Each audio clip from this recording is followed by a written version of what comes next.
isticmaalkii kusoo duulay geyga Soomaaliyeed waxa ay kusoo duulayeen ama ku duulayeen xilliga maysan ahayn dhulka oo kaliya sidoo kale waxyaabaha ay kusoo duulayeen waxa kamid ah diinta Islaamka ama dadka Soomaaliyeed diinta ay haysteen Islaamka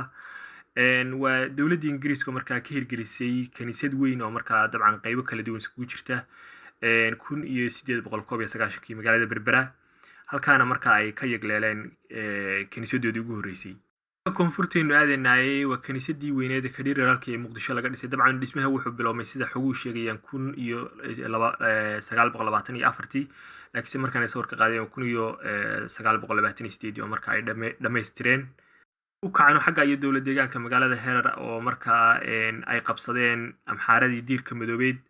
1897 ayaa markaa waxay sameeyeen masaajidkii weynaa ee magaalada Herar ee markaa la dhigi jiray Sheikh Basiikh masjidka Sheikh Basiikh oo markaa ugu weynaa magaalada Herar loo bedelay kaniisadaas oo markaa ugu yeedheen Ethiopian Orthodox Medene Alem Church oo markaa loo bedelay kaniisad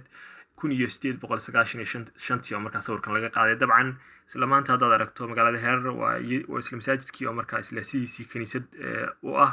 dabcan minaarada waad arkaysaa oo markaa dhismiyaashii hore ee markaa masaajidka oo weli kasii muuqato saasaantii masaajidku xagga sarana markaa ay saaran tahay mucaadabkii kaniisadu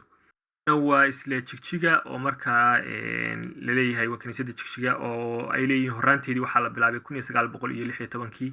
inkastoo marar kala duwan Soomaalidu ay jabiyeen qaybo kamid ay gubeen haddeer sida tan ay u egtahay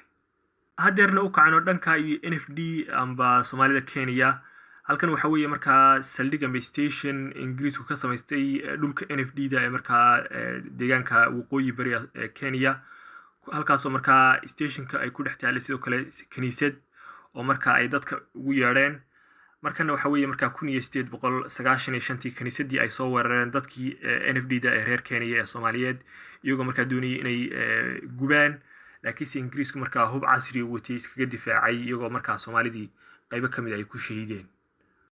aynu u kacana xagga iyo Djibouti halkan waxa weeye isticmaalkii Faransiga oo markaa ka dhistay kaniisada Djibouti